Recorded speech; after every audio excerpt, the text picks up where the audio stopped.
वज़ीर-ए-आज़म नरेंद्र मोदी ने तापी के व्यारा में रखा हज़ारों करोड़ रुपए के तरक्याती प्रोजेक्टों का संग बुनियाद। इससे कबल वज़ीर-ए-आज़म और अक़वाम मुत्तहिदा के सेक्रेटरी जनरल ने केवड़िया गुजरात में माहौलियात से मुतालिक मिशन लाइफ का किया आगाज़। वज़ीर-ए-आज़म ने कहा, माहौलियाती तब्दीलियों पर अब संजीदा हो जाने का है वक्त।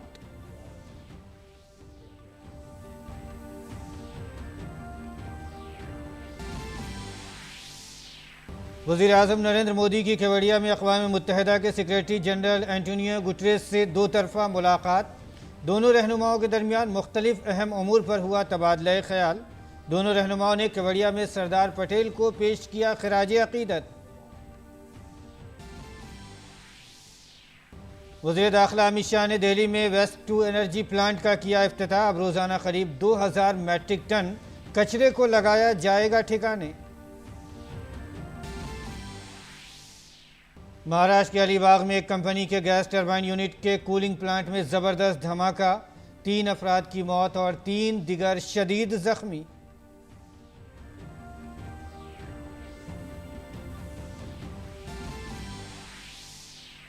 रूस के मुसलसल हमलों के बाद यूक्रेन में बिजली का बहरान मजीद गहरा। बिजली की सप्लाई आज दिन भर के लिए बंद। यूक्रेन बहरान के बायस अमेरिका ने रूस पर आयद कर दी नई पाबंदियां। किदाम्बी श्रीकांत का डेनमार्क ओपन के प्री क्वार्टर फाइनल मैच में सिंगापुर के लो किन से मुकाबला। लक्ष्य सेन का मुकाबला मर्दों के दूसरे सिंगल्स मैच में एच.एस. प्रणय से। भारतीय शटलर के विमेंस डबल्स के आखिरी 16 में भी होंगे मुकाबले।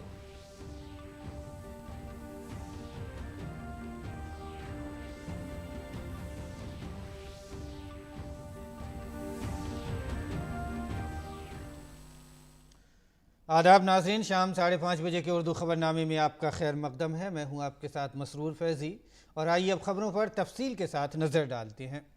माहौलियात के तहफ़्फ़ुज़ के लिए अहम मिशन लाइफ का आगाज़ वज़ीर-ए-आज़म ने अक़वाम मुत्तहिदा के सेक्रेटरी जनरल एंटोनियो गुटेरेस के साथ मिलकर किया। इस मौके पर मिशन लाइफ के लोगो, टैग लाइन और डॉक्यूमेंट का इजरा किया गया। फ्रांस, अर्जेंटीना समेत कुल 11 ममालिक के सरबराहान ने अपने वीडियो पैगामात के ज़रिए मौसमियाती तब्दीली के चैलेंज के पेश नज़र मिशन लाइफ की अहमियत बताई और भारत को मुबारकबाद पेश की। वहीं दूसरी तरफ सब ने कार्बन के अखराज को कम करने का अहद भी किया। काबिल ज़िक्र है कि मिशन लाइफ का तसव्वुर वज़ीर-ए-आज़म मोदी का है। उन्होंने मौसमियाती तब्दीली के चैलेंजों से बचने के लिए छोटी छोटी आदत में तब्दीली पर जोर दिया। नवंबर 2021 में ग्लासगो में COP26 सरबराही इजलास के दौरान वज़ीर-ए-आज़म लाइफ स्टाइल फॉर इन्वायरमेंट यानी तर्ज़ हयात बराए माहौलियात का मतलब है कि अगर हर शख्स आबो हवा के चैलेंज के हवाले से ज़िम्मेदाराना रवैया अपनाए तो माहौलियात में काफ़ी हद तक बेहतरी लाई जा सकती है। आज हमारे ग्लेशियर्स पिघल रहे हैं, समुद्रों का जलस्तर बढ़ रहा है, हमारी नदियां सूख रही हैं, मौसम अनिश्चित हो रहे हैं और ये बदलाव लोगों को सोचने पर मजबूर कर रहे हैं कि क्लाइमेट चेंज के मुद्दे को सिर्फ पॉलिसी मेकिंग के लेवल पर ही नहीं छोड़ा जा सकता। लोग खुद महसूस करने लगे हैं कि एक व्यक्ति, एक परिवार और एक समुदाय के तौर पर उन्हें इस धरती के लिए, इस प्लेनेट के लिए कुछ न कुछ जिम्मेवारी उठानी चाहिए, खुद ने भी कुछ करना चाहिए।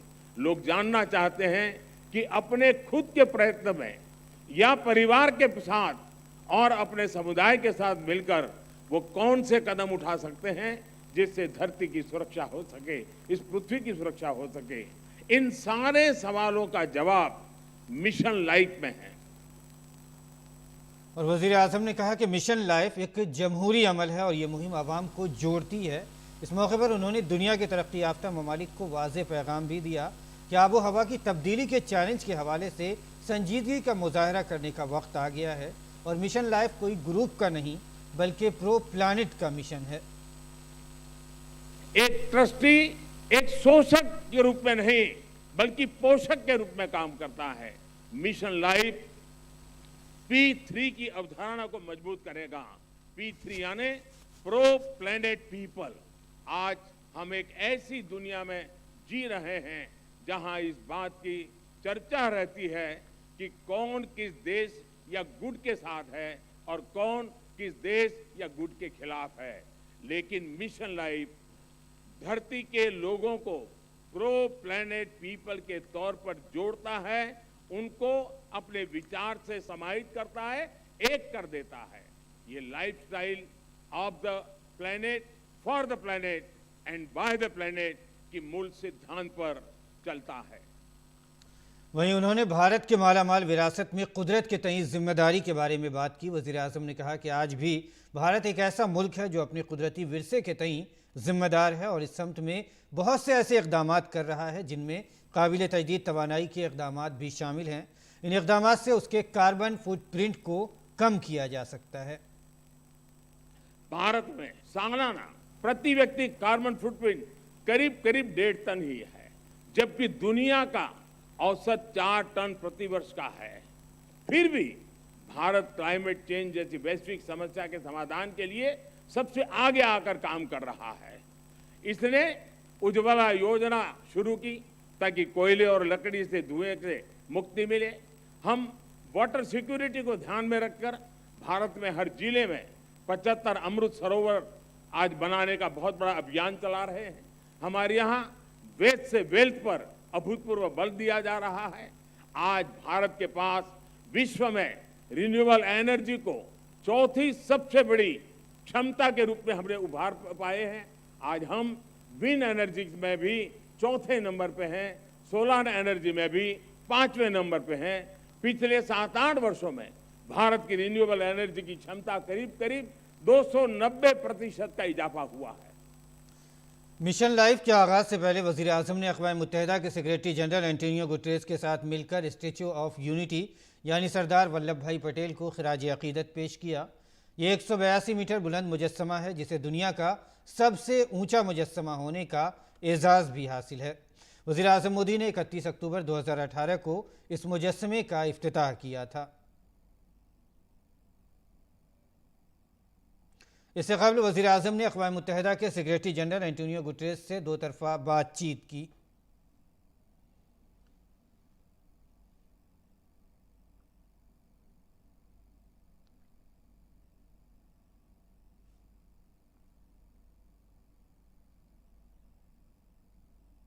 अक़वाम मुत्तहिदा के सेक्रेटरी जनरल एंटोनियो गुटेरेस ने प्रोग्राम से खिताब करते हुए भारत की तरफ से अपनाए गए मिशन लाइफ की तारीफ की। उन्होंने कहा कि दुनिया के बाकी ममालिक को भी इस मिशन में शामिल होना चाहिए। Lifestyles for the Environment Initiative is designed to highlight an essential and hopeful truth. All of us, individuals and communities, can and must be part of the solution of protecting our planet and our collective future. After all, overconsumption is at the root of the triple planetary emergency of climate change, biodiversity loss, and pollution. We need to urgently transform our economic systems to make them friendly to the planet and to make them equitable so all can have equal opportunity to thrive in developed and developing countries. आइंदा COP27 सरबराही इजलास के बारे में बात करते हुए secretary general Guterres ने कहा कि यह कॉन्फ्रेंस पेरिस मुआहदे के बारे में एतमाद पैदा करने और उस पर काम करने के लिए बहुत अहम होगी। भारत अपनी बड़ी मईशत और मौसमियाती तब्दीली से लाइक खतरात के पेश नज़र मुल्कों के दरमियान एतमाद पैदा करने में अहम रोल अदा करने की पोजीशन में होगा और तरक्की पजीर ममालिक में भारत का किरदार भी अहमियत का हामिल होगा। COP27 represents a key political opportunity to rebuild trust and accelerate action across all the pillars of the Paris Agreement: adaptation, mitigation, finance, and loss and damage. Full implementation of the financial commitments made in Paris, a quantum leap in support to adaptation in developing countries. और भारत तरक्की पजीर ममालिक की तरक्की में हिंदुस्तान का किरदार भी अहम होगा। अक़वाम मुत्तहिदा के सेक्रेटरी जनरल एंटोनियो गुटेरेस ने आइंदा G20 सरबराही इजलास की सदारत हासिल करने पर भारत को मुबारकबाद दी। उन्होंने कहा कि अगर G20 ममालिक अपने वसाइल को सही तरीके से मुनज़्ज़म करें तो उनमें कुदरत के ख़िलाफ़ जारी जंग को रोकने की सलाहियत है और फिर सब महफूज मुस्तक़बिल की तरफ बढ़ सकते हैं।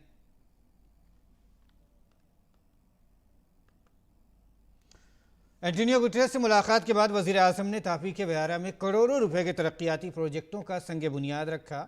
आइए सुनते हैं इस मौके पर वज़ीर आज़म ने कांग्रेस के सिलसिले में क्या कहा। कांग्रेस की सरकारों ने તમારા ઉજ્જવળ ભવિષ્યની ચિંતા નહોતી, એમના મગજમાં તો ચૂંટણી ચમકારા મારતી હોય અને ચૂંટણી પહેલા વાયદા કરવાના, જૂઠા વાયદા કરવાના, પછી ભૂલી જવાનો। ત્યારે બીજી બાજુ આ ભારતીય જનતા પાર્ટીની સરકાર છે જે આદિવાસીઓના કલ્યાણને માટે અમારી સર્વોચ્ચ પ્રાથમિકતા છે। અમારા આદિવાસી ભાઈ બહેનો શક્તિશાળી બને, સમર્થ બને, એમનો વિસ્તાર વાજતે ગાજતે આગળ વધતો જાય એના માટે મેં કામ કર્યું છે। वज़ीर दाखिला अमित शाह ने दिल्ली के तुगलकाबाद के तेहकुंड इलाके में वेस्ट टू एनर्जी प्लांट का इफ्तिताह किया। इस मौके पर दिल्ली के lieutenant governor VK Saxena, BJP के दिल्ली रियासती सदर Adesh Gupta, opposition leader Ramvir Singh Bidhuri, MP Ramesh Bidhuri, Delhi municipal corporation commissioner Gyanesh Bharti मौजूद थे। 15 एकड़ पर फैला हुआ वेस्ट टू एनर्जी प्लांट 2 सालों में मुकम्मल हुआ है, जिसके लिए मरकजी हुकूमत ने 105 करोड़ रुपए मुख्तस किए थे। अमित शाह ने कहा कि इस प्लांट के आगाज़ से PM मोदी की स्वच्छ भारत मिशन को फ़रोग़ मिला है। इस प्लांट के ज़रिए रोज़ाना 2000 मैट्रिक टन कचरा ठिकाने लगाया जाएगा, जो दिल्ली को सब्ज़ तवानाई देने का काम करेगा।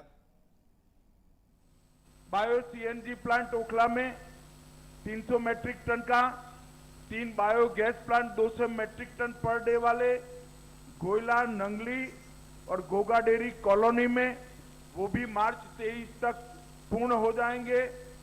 और 8 मटेरियल रिकवरी फैसिलिटी जो 175 मैट्रिक टन पर डे की कैपेसिटी की है, वो भी शुरू होने वाली है। अमित शाह ने कहा कि वज़ीर आज़म मोदी ने दिल्ली म्यूनसिपल कॉरपोरेशन को पूरी दिल्ली को कचरे से पाक करने का काम दिया है। दिल्ली के लोगों को यकीन दिलाते हुए उन्होंने कहा कि जब बीजेपी दोबारा मुंतखब होकर कॉरपोरेशन में आएगी तो उसे ज़रूर पूरा किया जाएगा। मोदी जी ने अर्बन पॉलिसी जो बनाई है, इसके कारण आज पूरे भारत के शहर बदल रहे हैं। 3 हिस्सों में मोदी जी ने शहरी विकास नीति को बांटा है। एक तो शहरों को अप टू डेट बनाना, दूसरा शहरों में भौतिक बुनियादी ढांचे का कायाकल्प कर उसको आधुनिक बनाना, और इसका तीसरा हिस्सा है शहरों की स्वच्छता, शहरों को स्वच्छ बनाना, शहरी जनों के और विशेषकर झुग्गी झोपड़ी में रहने वाले सभी नागरिकों के स्वास्थ्य को इसका फायदा पहुंचे। केजरीवाल हुकूमत पर निशाना लगाते हुए अमित शाह ने कहा कि दिल्ली हुकूमत ने यहाँ के लोगों को आप पर मुनहसिर कर दिया है। वहीं बीजेपी ने हमेशा मुल्क को खुद इन्हिसार बनाने की बात की है। आप पार्टी जो है वो दिल्ली को आत्मनिर्भर बनाना चाहती है, हम दिल्ली को आत्मनिर्भर बनाना चाहते हैं। दिल्ली की जनता ने तय करना है कि आत्मनिर्भर दिल्ली चाहिए या आत्मनिर्भर दिल्ली चाहिए। और केजरीवाल जी, आज मैं एक बात यहां से पूछ कर जाता हूं आपको, दिल्ली नगर निगम 3 बने थे, क्यों एकीकृत करने पड़े, क्यों एक बनाना पड़ा? क्योंकि इनके बकाया 40,000 करोड़ से बड़ी राशि आपने दोयम दर्जे का व्यवहार कर नगर निगमों को नहीं दी, जिससे नगर निगम काम करने की स्थिति में नहीं रहे। और आइए अब अगली खबर की तरफ बढ़ते हैं। बीजेपी ने हिमाचल प्रदेश असेंबली इंतखाबात के लिए अपने उम्मीदवारों की दूसरी फहरिस्त जारी कर दी है। इस फहरिस्त में 6 उम्मीदवारों के नाम शामिल किए गए हैं। रमेश धवाला को डेरा से, रविंद्र सिंह रवि को ज्वालामुखी से और महेश्वर सिंह को कुल्लू से नामजद किया गया है। इससे कबल बीजेपी ने 62 उम्मीदवारों की अपनी पहली फहरिस्त जारी की थी। मजमूई तौर पर बीजेपी ने अपने तमाम उम्मीदवारों का ऐलान कर दिया है। और आइए अगली खबर की तरफ बढ़ते हैं। महाराष्ट्र के अलीबाग में RCF कंपनी में गैस टरबाइन यूनिट में कंप्रेसर फटने से खौफनाक धमाका हुआ। धमाके के नतीजे में 3 अफराद की मौत हो गई और 3 शदीद ज़ख्मी हो गए हैं। ज़ख्मियों को फौरी तौर पर अस्पताल मुंतकिल कराया गया है, जहां उनका इलाज जारी है। महाराष्ट्र पुलिस के इंसदाद दहशतगर्दी स्क्वाड ATS ने ममनुआ तंजीम popular front of India PFI के 4 अरकान को मुंबई से मुत्तसिल ज़िला रायगढ़ के पनवेल से गिरफ्तार किया है। गिरफ्तार होने वालों में PFI के रियासती तौसीई कमेटी का एक मकामी रुकन भी शामिल है। इसके अलावा मकामी यूनिट सेक्रेटरी और दिगर कारकुनान शामिल हैं। ये लोग पनवेल में मीटिंग कर रहे थे, जिन्हें आज सुबह 4 बजे के करीब गिरफ्तार किया गया है। ATS टीम को पनवेल इलाके में ममनुआ तंजीम PFI की खुफिया सरगर्मियों की इत्तला मिली थी। इसी बुनियाद पर ATS की टीम ने पनवेल इलाके में छापा मारकर इन लोगों को गिरफ्तार कर लिया। ATS का कहना है कि मुलजिमीन से पूछगछ की जा रही है और उनकी मीटिंग का मकसद भी मालूम किया जा रहा है। और ख़बर बिहार से है। बिहार में डेंगू का कहर बढ़ता जा रहा है। पटना डेंगू से सबसे ज़्यादा मुतासरा इलाका है, जहां सिर्फ एक दिन में डेंगू 246 डेंगू के मरीज़ पाए गए हैं। और अगर पूरे बिहार की बात करें तो एक दिन में कुल 451 मरीज़ पाए गए हैं। पटना में अब तक डेंगू 3689 मरीज़ हो चुके हैं। इसके साथ ही पाटलिपुत्रा डेंगू का नया हॉटस्पॉट बन गया है, जहां एक ही दिन में 52 नए मरीज़ पाए गए हैं। डेंगू के मुसलसल मरीजों की इत्तला मिलने पर 4 रुकनी मरकज़ी टीम पटना पहुंची और अस्पतालों में दस्तयाब सहूलियात का जायज़ा लिया। मरकज़ी टीम ने पटना के Indira Gandhi institute of medical sciences में dengue ward, ICU lab, blood bank का मुआयना किया। मरकज़ी टीम आज PMCH और NMCH का भी मुआयना करेगी। और बिहार के बाद अब यूपी में भी डेंगू फैल रहा है। डेंगू मरीजों की बढ़ती हुई तादाद से प्लाज्मा हासिल करने में शदीद मुश्किलात का सामना है। इसका फ़ायदा उठाते हुए कुछ लोगों की जानिब से डेंगू के मरीजों को जाली प्लाज्मा फराहम करने की भी इत्तलात सामने आई हैं, जिसके बाद महकमा हरकत में आ गया है और मामले की तहकीकात के लिए एक तहकीकाती टीम तश्कील दी है और कुछ मुश्तबा अफराद को हिरासत में लिया गया है। कुछ दिन पहले प्रयागराज में एक जाली ब्लड बैंक का भी पर्दाफाश हुआ था। नायब वज़ीर आला ब्रजेश पाठक ने कहा है कि चीफ मेडिकल ऑफिसर के साथ एक टीम को मौके पर भेजा गया है। इस मामले में ज़िला मजिस्ट्रेट से भी बात की गई है, जिनकी रिपोर्ट आने के बाद ही कसूरवारों के खिलाफ सख्त कार्रवाई की जाएगी। नायब वज़ीर आला ने कहा है कि उत्तर प्रदेश हुकूमत मेडिकल इंजीनियरिंग की तालीम के लिए हिंदी पर संजीदगी से काम कर रही है। इस सिलसिले में कुछ तिब्बी किताबें शाये हो चुकी हैं। इस मामले पर एक कमेटी तश्कील दी गई है और मज़ीद कार्रवाई की जा रही है। मुल्क की राजधानी दिल्ली और नोएडा में आज आलूदगी की वजह से चारों तरफ धुंध की चादर नजर आ रही है। दिवाली से पहले राजधानी दिल्ली में आलूदगी एक बार फिर खतरनाक हद तक पहुंच गई है। कोहरे की ये मोटी चादर आलूदगी की वजह से ही है। दिल्ली में आलूदगी पिछले 4 दिनों से ख़राब सतह पर है। दिवाली से पहले ही इम्कान है कि अगले 2 दिनों में दिल्ली में आलूदगी की सतह मज़ीद बढ़ सकती है। तखमीने के मुताबिक दिल्ली का AQI अक्टूबर तक 300 से तजावुज़ कर सकता है। Air quality commission Delhi NCR में हवा के मेयार में गिरावट से मुतालिक सूरत हाल का मुसलसल जायज़ा ले रहा है। NCR और उसके मुल्हिका इलाक़ों में हवा के मेयार पर कमीशन की ज़ैली कमेटी ने बुध को एक हंगामी मीटिंग की। ज़ैली कमेटी ने NCR के लोगों से कहा है कि वो ग्रेडेड रिस्पॉन्स एक्शन प्लान को नाफिज करने में ताउन करें। वहीं शहरियों को प्राइवेट गाड़ियों के बजाय पब्लिक ट्रांसपोर्ट इस्तेमाल करने का मशवरा दिया गया है। ये भी मशवरा दिया गया है कि ऐसी तामीराती सरगर्मियों से गुरेज करें जो धूल पैदा करती हैं। और बेंगलुरु में शदीद बारिश की वजह से निज़ाम ज़िंदगी दरहम बरहम है। मूसलाधार बारिश के बाइस से कई इलाकों में पानी जमा हो गया है, जिसकी वजह से लोगों को नक़्ल हरकत में मुश्किलात का सामना है। मूसलाधार बारिश से सड़कें ज़ेर आब आ गई हैं। इसके साथ ही तेज़ बारिश की वजह से सड़कों पर मौजूद कई गाड़ियों को भी नुकसान पहुँचा है। मूसलाधार बारिश से कई इलाकों में सैलाब जैसी सूरत हाल पैदा हो गई है और कई रिहायशी इलाकों में पानी भर गया है। अहम बात यह है कि इस साल बेंगलुरु ने भी बारिश के तमाम रिकॉर्ड तोड़ दिए हैं। शुमाली भारत की रियासतों में मौसम बदस्तूर खुश्क है, जबकि कुछ पहाड़ी इलाकों में बर्फ़बारी शुरू हो गई है। कश्मीर के कई पहाड़ी इलाकों में रवा सीज़न की पहली बर्फ़बारी हुई। माछिल, गुलमर्ग, राजौरी समेत कई इलाकों में पहाड़ों पर बर्फ़ की चादर से ढके हुए हैं। इलाके में बर्फबारी से सर्दी में इजाफा हो गया है। गुलमर्ग में बर्फबारी से लोग पुरजोश हो गए, जिससे सियाहत के कारोबार से वाबस्ता लोगों के चेहरे पर मुस्कान है। मौसमियाती साइंस मरकज़ श्रीनगर ने कहा है कि कश्मीर के कुछ हिस्सों में आज बारिश और बर्फबारी हो सकती है, जिसका सीधा असर जम्मू डिवीज़न के अजला में भी नज़र आएगा।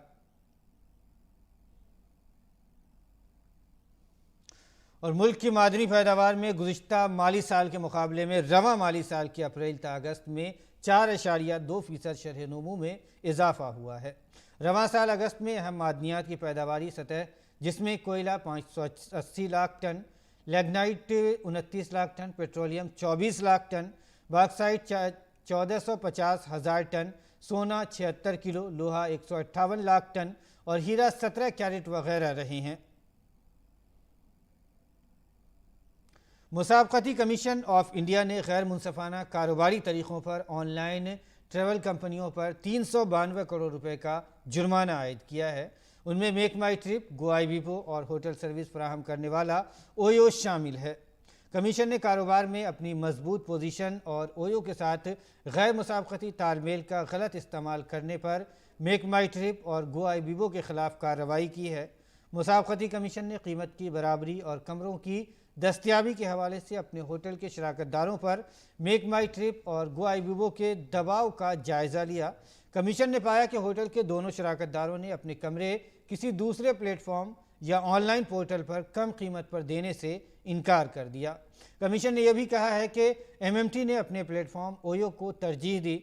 इस तरह मार्केट से बहुत से दूसरे हरीफों को मुस्तरद कर दिया गया। अपनी बड़ी रियायतों और बराबरी की शराइत की वजह से मेक माई ट्रिप और गोआईबीबो मार्केट पर पूरी तरह से हावी हैं। कमीशन ने मुशाहिदा किया है कि सारिफिन मेक माई ट्रिप और गोआईबीबो वेबसाइट की मालूमात पर बहुत ज़्यादा एतमाद करते हैं और इस पर भी कोई गलत मालूमात उनके फ़ैसले को मुतासिर करती हैं। और आइए अब बढ़ते हैं एक अगली खबर की तरफ। उस्ताद वो नहीं होता जो हक़ाइक़ को तालिब इल्म के जहन में जबरन उतार देता है, बल्कि उस्ताद तलबा को चैलेंजेस के लिए तैयार करता है। तालीम का हासिल एक आज़ाद तख्लीकी इंसान होना चाहिए जो मुश्किल हालात का मुकाबला कर सके। और इस कड़ी में हम आपको एक ऐसे उस्ताद से मिलवा रहे हैं जिन्होंने ख्वानदगी में हायल रुकावटों से मुतासिर बच्चों को पढ़ाने का बीड़ा उठाया है।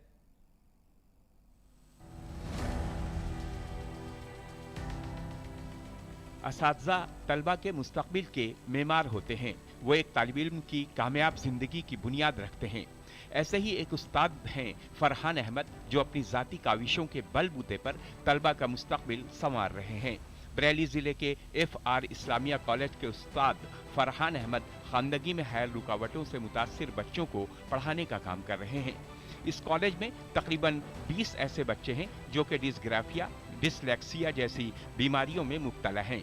ये बच्चे देखने में आम बच्चों की ही तरह होते हैं, लेकिन ये या तो लिखते लिखते भूल जाते हैं या लिखने में इमले की गलती करते हैं। फरहान ऐसे बच्चों को मुख्तलिफ मॉडल्स के जरिए समझाते हैं और उनके तजस्सुस की प्यास बुझाते हैं। हमारे यहाँ जो बच्चे एडमिशन्स लेने के लिए आते हैं तो उसमें काफ़ी सारे बच्चे इस तरह के होते हैं जो सामान्य से थोड़ा हटकर होते हैं, जिनको थोड़ा सीखने में परेशानी होती है, लिखने में परेशानी होती है। तो उन बच्चों को अलग से ट्रीटमेंट दिया जाता है। उनके लिए रेमेडियल क्लासेस का हमने यहाँ प्रबंध कर रखा है, तो वो बच्चे वहाँ आते हैं और उनको सिखाया जाता है। आयशर मेरी बी का थोड़े लिखने में भी दिक्कत होती है। मुझे जो प्रॉब्लम होती है समझ में नहीं आता, मैं फरहान सर के पास आ जाता हूँ उनके कैबिन में, वो मुझे अच्छी तरीके से समझाते हैं कॉपी में। बच्चों को वो मजमून समझाते हैं जो क्लास में समझ में नहीं आता। फरहान के पास कुछ ऐसे बच्चे भी हैं जो ठीक से बोल और सुन भी नहीं सकते। वो उन्हें अपनी इस्तिताअत के मुताबिक पढ़ाते भी हैं। फरहान गुज़िश्ता कई सालों से ये काम कर रहे हैं ताकि इन बच्चों के लिए कुछ कर सकें। फरहान जिस इंटर कॉलेज में पढ़ाते हैं वो एक गवर्नमेंट कॉलेज है जहां उनके पास बहुत ज़्यादा वसाइल नहीं है, लेकिन वो महदूद वसाइल में भी इन बच्चों के लिए बहुत कुछ करना चाहते हैं। Bureau report, DD news. और यूक्रेन जंग में आई हाल ही में तेज़ी के पेश नज़र भारत ने अपने शहरियों को जल्द यूक्रेन छोड़ने को कहा है। कीव में वाक़ भारतीय सफारतखाने के ज़रिए जारी एक एडवाइजरी में कहा गया है कि सिक्योरिटी की बिगड़ती सूरत हाल और यूक्रेन में बढ़ती कशीदगी के पेश नज़र भारतीय शहरियों को वहाँ के सफ़र से बचने का मशवरा दिया जाता है। यूक्रेन में मुकीम तलबा समेत सभी भारतीय शहरियों को मशवरा दिया जाता है कि वो जितना जल्दी मुमकिन हो सके वहाँ से निकल जाएं। रूस के मुसलसल जारी हमलों और गोलाबारी से यूक्रेन के गांव, कस्बे और कुछ शहर बिजली के बगैर अंधेरे में डूबे हुए हैं। रूस ने बिजली के इदारों पर मुसलसल हमले करके उनको पूरी तरह से तबाह कर दिया है। इसके पेश नज़र यूक्रेन ने आज से मुल्क भर में बिजली के सप्लाई को बंद करने का फैसला किया है। इससे कबल यूक्रेन के सदर व्लादिमीर ज़ेलेंस्की ने बिजली पैदा करने पर बात करने के ताल्लुक से बिजली के सीनियर अफसरान से मुलाकात की। ज़ेलेंस्की ने बताया कि यूक्रेन के 30% बिजली स्टेशन रूसी हमलों से मुतासिर हैं, जिससे मुल्क में तवानाई का बहरान पैदा हो गया है।